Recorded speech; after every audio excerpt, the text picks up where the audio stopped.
Здравейте, приятели! Ето машината за газиране дойде. Сега ще го отворим, ще направим един анбоксинг. Да видим сега какво има в пакета. Той е бая тежък, нека 11 кг премерих вчера на това. 11 кг машината и сокове и сумата и работа. Сега ще има вече вътре какво има. Трябва да има сумата и трябва да е машината, трябва да има пълнители, сокове.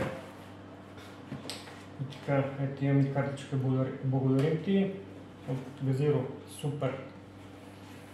Гледаме колко сокове, колко нещо. Айде да видим Газиро. Така да ги подредим тук. Даже така ще сложа на точка. Са много нещата. Падна камера.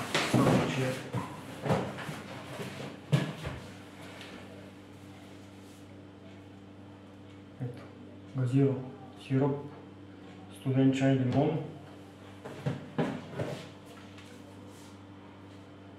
лайм, лимон,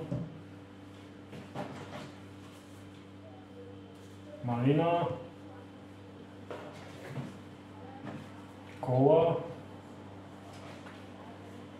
ягода,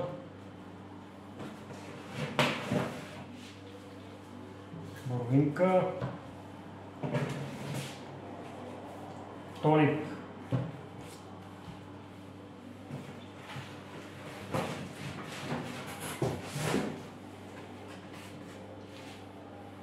и това е цилиндър допълнителен. Сега ще го отворим. Сега да имаме машина.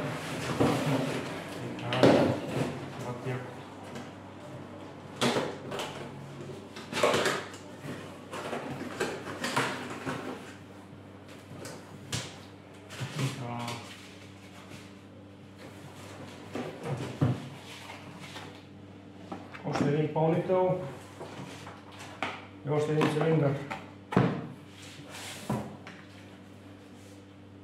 Бъс лайм и мента има в кутията и портокал. Ето и машината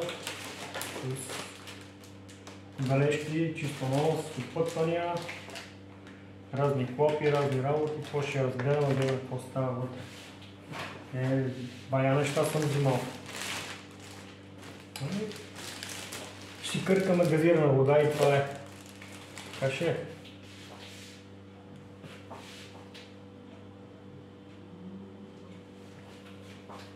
Има доста неща за гледам. Машинката и нещата. И цилиндрите. Очаквайте нови серии съвсем скоро, приятели. И до нови срещи. Лек и приятен ден!